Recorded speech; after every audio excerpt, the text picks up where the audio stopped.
Good morning, Bucknutters. Welcome to the Bucknuts Morning 5 here on Wednesday, April 27th, 2022.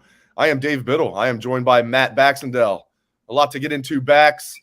Let's start with the fact that another Ohio State player has transferred. Marcus Hooker has put his name in the transfer portal. Another defensive guy. All of the guys that have put their name in the portal over the last month plus have been defensive guys. Buckeyes are now one under the limit for scholarships. As we all knew, this would take care of itself, and it has. Couple things. Your thoughts on Marcus Hooker leaving? Do you think that's going to hurt the depth at safety at all? And also, have any of the recent guys who transferred, Andre Turrentine, Noah Potter, anybody, has anybody surprised you that has entered their name in the portal from Ohio State? I'm not particularly surprised by any of the three of these guys leaving. I think Turrentine was the one I was most darn about. But the end of the day, there's a lot of depth at those two positions. And, Marcus Hooker's just another safety leaving because there's a bunch of younger guys ahead of him on the depth chart. This has happened since time immemorial. I know people talk about NIL and transfer portal. No, this is what happens when you get recruited over, which means you're an older guy with a younger guy ahead of you on the depth chart, and you're probably not getting on the field. Marcus Hooker is in all likelihood a special teams player at Ohio State this year, and that's it. So I don't blame him for trying to go somewhere else where he thinks he can play, especially when you look at where most of these OSU guys that have gone into the portal, they've all landed on their feet. They've all landed at bigger schools for the most part. So I'm sure Hooker's going to have somewhere next year where he's going to start in base defense, and it might be somewhere in the MAC or something, but he will start somewhere next year or play a lot somewhere next year, just like all these other guys are going to land somewhere next year. But he recruited an elite level like Ohio State. Everybody else wants your scraps, your leavings, your guys that are falling off of the depth chart, right? Because you've recruited at such a high level for so long. So I'm not surprised. This is going to continue to happen. It has been happening. That's just how college football works. Let's get to a couple questions here. David wants to know, he says, good morning, guys. Good morning to you, David. Great first name you have there. Do we know if Coach Knowles will be on the field or in the box? I need to ask him this next time we get a chance to talk to him, but he coached from the field at Oklahoma State and Duke. That's 12 years. I don't think he's going to change now. I like coordinators that do their thing from the box, but it's obviously been working for him. I imagine he'll still coach from the field. What do you think? What do you think, Bax? I don't think he's going to change who he is, right? If he's brought here and told what you've been doing is successful, we'd like you to do it here. There's no reason he would change a major part of how he handles himself on game days, in my mind. So right. I have to think he's on the field. But like you said, we're going to have to kind of ask because you never know. And I do agree with you. I typically think coordinators need to have a bigger view of the field, but maybe he has somebody who has eyes in the sky, and I have to assume he'll be on the sideline. Another question here that I think a lot of people are wondering. This comes from Nick. He wants to know: is there any word on anyone coming in via the transfer portal instead of just leaving? Are we just exporting or are we importing? We're importers and exporters. Seinfeld. He says, I'm assuming the summer guys are already counted in the 84 scholarship number. That's correct. The guys that are coming in as incoming freshmen, those are already counted in the 84. To answer your question, I think they're definitely going to look for an offensive lineman and maybe even a corner, because right now they only have 6 scholarship corners on the team, and that includes the 2 true freshmen, Jair Brown and Ryan Turner, who they both like. They like all 6 of their scholarship corners, so that's the good news there. But you kind of feel like you need 7 scholarship corners. Usually you have about 8. I could see them at least looking backs for an offensive lineman and perhaps a defensive back in the portal. What do you think? I think the O lineman is way more likely. Remember the Elias Ricks discussion a couple months ago when he hit the portal and OSU decided they weren't going to chase him because they didn't want to cause an exodus to some of these younger guys that are showing up? So I have trouble at this point thinking that they're going to find a corner that's anything more than a body. And if you're going to have just a body kind of guy, then, let Brown and Turner play as the 5th corners. I think the offensive line is a different story because they've lost some guys in the last 2 months that maybe we didn't necessarily think we would lose, or least the public wasn't aware of. So I think Ohio State's probably going to be looking more at the offensive line because that's our depth position right now that I think we need the most.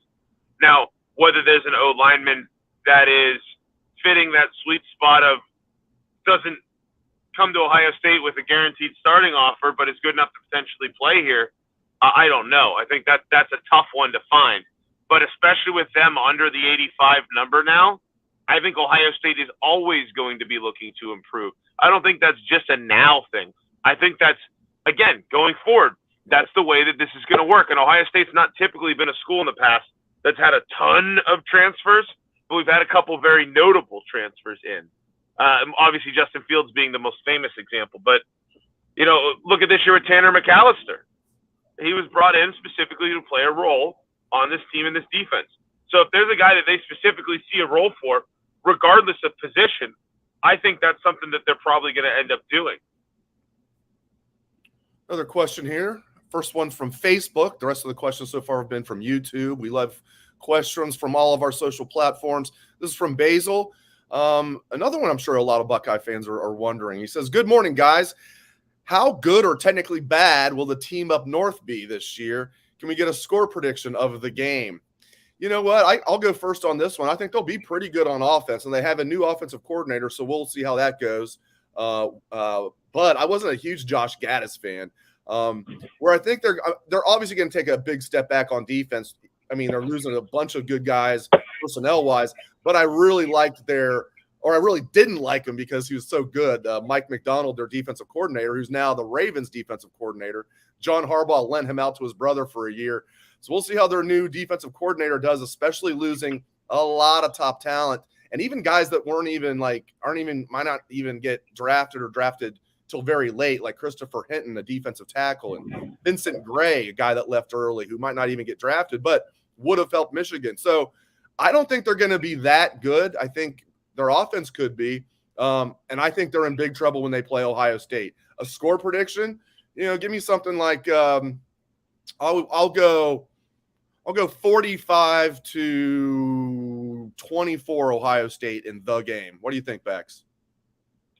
Well, anytime you lose both your coordinators and a number of key personnel, it's not a good thing.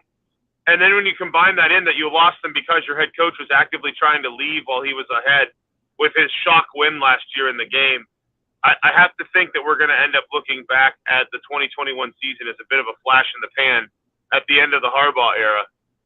The reality is that's the sort of upset that is a once-a-decade sort of thing. So I don't want to make too much of it. And honestly, it's been once a decade, realistically speaking, the last 20 years. So I think they're not going to be great. I'd say 9-3 is probably a realistic outcome for them. Their schedule's weak, though, man. Their schedule is soft. It is weak. As Charmin. It is weak, and it was weak as hell last year. Until the final week of November, that's not going to be weak. That's going to be a bad day for them, I think. Yes, but they have not they don't have the major crossovers from the other division that are the ones that you think, at least right now, are going to be the better teams, right? So their schedule is Ohio State, Michigan State, and Penn State, and that's it. They don't have a Notre Dame or anything like that on their schedule. So I think that Michigan's probably looking at 9-3. Maybe they'll schedule their way into 10-2, and they're going to come into the game thinking they're super awesome. But I think Ohio State's going to humble them hard. I think Ohio State's going to be – TJ Stroud's going to enter the game again with a chance to be the Heisman frontrunner. Ohio State's probably going to be in position to clinch a championship game berth if they haven't already. So, in my mind, I think it's going to be a lot. It's going to be a lot like that game where the late great Dwayne Haskins just threw the ball all over the field the entire day, and I think Ohio State's going to have a very emphatic victory this fall because last year to me has everything written about flash in the pan, fluke, one-off, not repeatable, not like an indictment of the program structure, especially with Ohio State reloading the defensive issues that were the core of why they lost that game.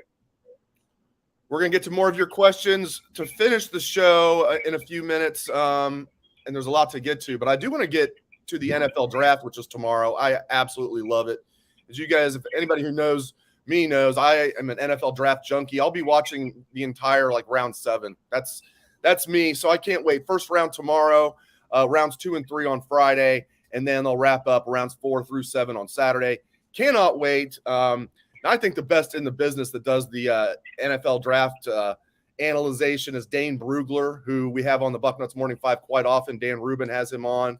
We're also going to have a story on the site later today with Dane Brugler comparing C.J. Stroud versus Bryce Young. NFL draft is tomorrow. We're going to do a piece on the site later today looking at next year's draft. So, never too early to look at next year's draft, but it's really cool to hear what Dane Brugler has to say about C.J. Stroud versus Bryce Young. Another guy I think does a really good job is Matt Miller from ESPN. He did his 7-round mock yesterday. And Bax, I'm going to get your thoughts on this. No surprise, Garrett Wilson and Chris Olave in the first round. Nicholas Petit-Ferrer, he has him projected in the second round. Jeremy Ruckert and Thayer Mumford in the third round. And then Tyreek Smith and Haskell Garrett in the sixth round. That'd be a big drop for Haskell Garrett. He was projected no worse than a day 2 pick, rounds 2 and 3 entering the season. He was even getting some run as maybe a late first entering the season, and now he's being projected as a 6th.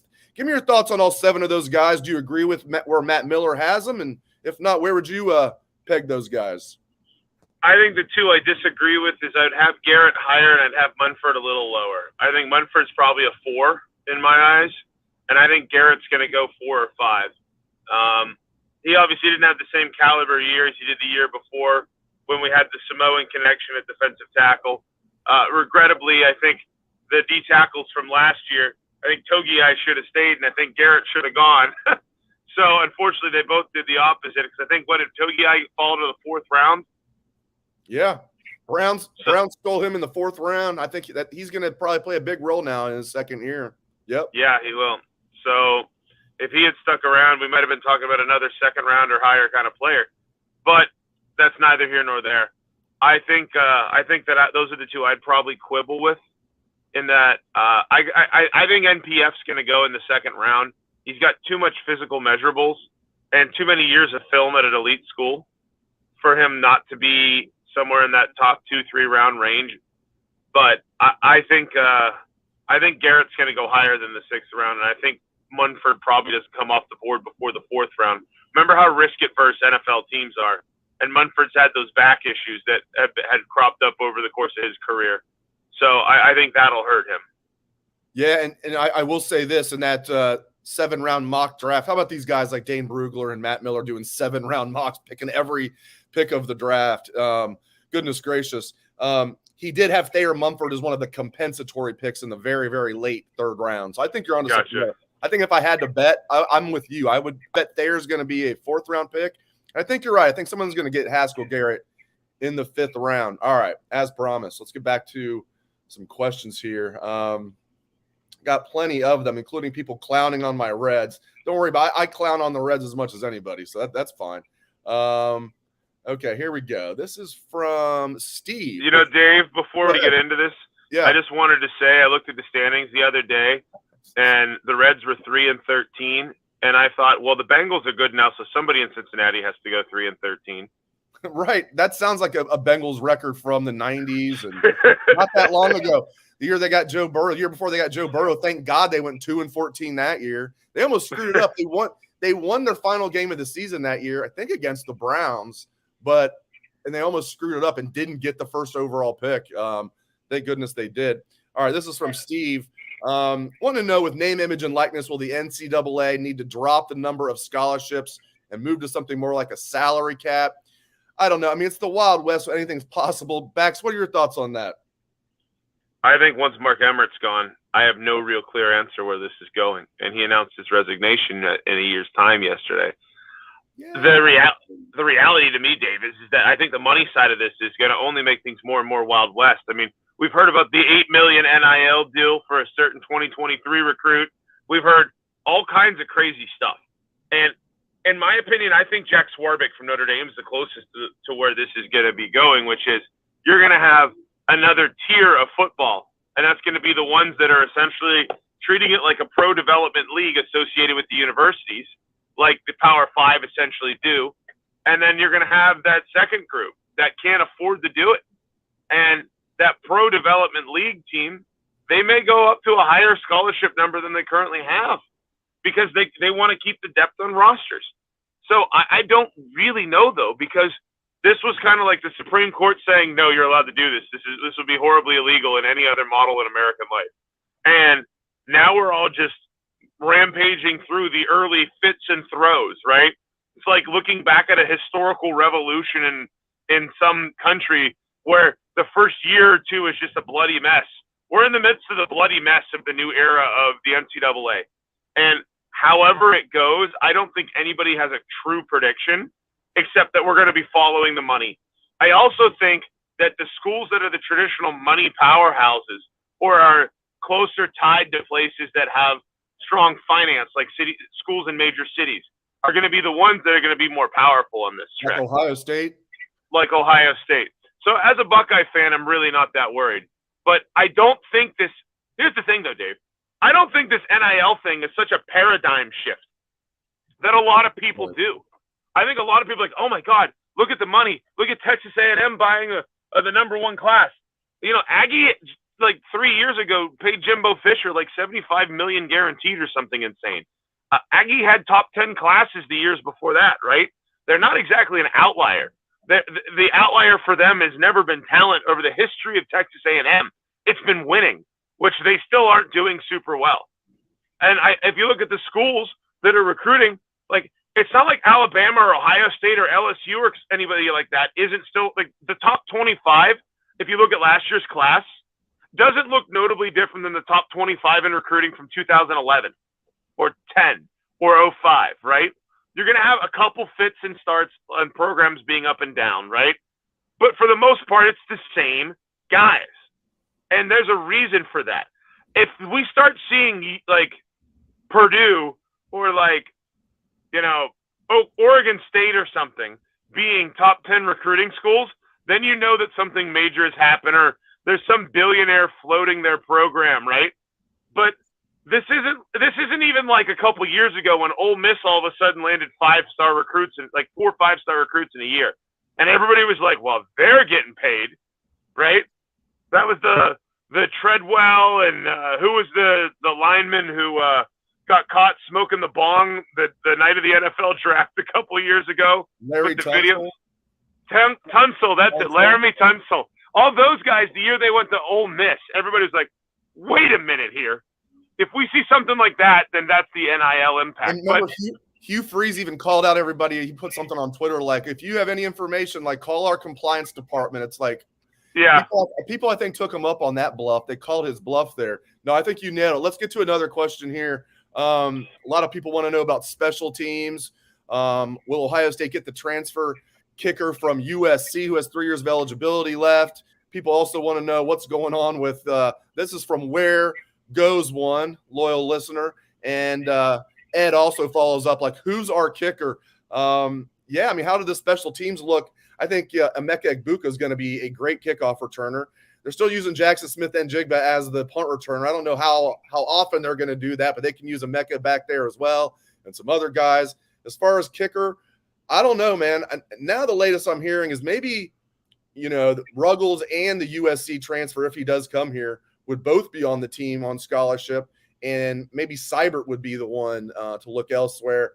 Bax, your thoughts overall on special teams? Oh, and Jesse Mirko, he looked okay at the spring games. It's tough to tell. I thought he was solid as a true freshman last year, even though he was 24-year-old true freshman. You got to think he's going to be better in year 2. Had never played football before, period, other than Australian rules football. Bax, your thoughts on the special teams, and what do you think is going to happen with Ruggles and the USC transfer at kicker? I think you take the USC kid and then you worry about what happens later. I think you tell the SC kid, you come here to Ohio State, you're going to kick for 2 years because he's clearly going to be the choice over Seibert, in my opinion. And I think their thought with Ruggles is, you know, are you going to come back next year and kick for what would be, his 6th year in college? Something like that? And the reality is Ruggles is off traveling the world right now. Who says he wants to come back and go through the rigors of another football season? So I think you have to be smart about it and take the USC kid. There's our transfer portal kid, by the way, to get us back to 85 that we weren't thinking about earlier on the podcast here, Dave. So I think you take the SC kid I think if Seibert decides that he doesn't want to be behind him, then there's another kid who's looking for a spot somewhere else. But at the end of the day, I think you need another kicker, because until Ruggles comes back, what if he decides he's ready to move on with his life after traveling for a couple months all spring? The fact that he wasn't there for spring football to me is a little concerning.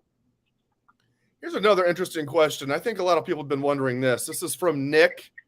Nick wants to know, can schools bring in a player, not have them on scholarship, so they'd be a walk-on, preferred walk-on, but get them NIL money to pay for their school and other stuff? Yes, I think so, unless I'm missing something. I mean, first of all, it's the Wild West, so there's really no regulations anyway. Right now, you could have a walk-on, and they could make NIL. It would be a backroom deal, but backroom deals happen all the time. Yes, Bax, I think the answer to Nick's question is yes. Yeah, and this is an extension of remember, like, when you had multi-sport athletes back in the day, and you had somebody who played, like, baseball and happen, huh? yeah, right? So, like, you would have somebody playing baseball and football, and the NCAA had to make a rule saying that, like, if you're playing football and something, you have to count towards the scholarship limit, because coaches were trying to stash, like, a kid on the golf team and a kid on the baseball team and a kid on the basketball team to get around scholarship numbers. So, but there's no reason right now you couldn't, but I don't know if you would, for three reasons. One, if you're not on scholarship, you're not eligible to eat at the training table and get all the nutritional benefits and all that other stuff that's a major part of today's program. To me, that's the biggest reason I don't think you'd do it. Two, if the kid's not on scholarship, then you can't really sign him until he gets on campus, right? And I know with the transfer portal, that's not as big of a deal, but if you commit to be a preferred walk-on, you could always just go somewhere else to sign your support paperwork. And third, I think that there's a certain element of pride to these kids to getting offers, right? So you have to get, like, the right kid who'd be like, yeah, I'm coming anyways, and somehow be able to make it work. And also, isn't there a rule about, like, once you're on scholarship, you can't stay on the team not on scholarship? So it would only be for incoming kids, right, Dave? Yeah, I would think so. I mean, yeah, you couldn't – maybe you could take a kid off scholarship and then put them on NIL. There's really no regulations right now. It's going to be interesting. But I think to answer his question, yeah, I think you can bring somebody in and, you know, and them not being on scholarship, but really they are because they have $1 million NIL deal. Now, I think we are going to see stuff like that. I mean, you have all of these loopholes. People are going to jump through them. No doubt about it. Love it, love it, love it. Look at this. I really appreciate the nice comments coming in. Hey, a daily listener from Korea. Keep up the great work. Thank you very much, Alexander. And I hope you mean South Korea, not North Korea. My little joke there. I'm sure you mean South Korea because there's no way. There's no internet in North Korea that would be able to access the Bucknuts Morning 5. There's nothing in North Korea.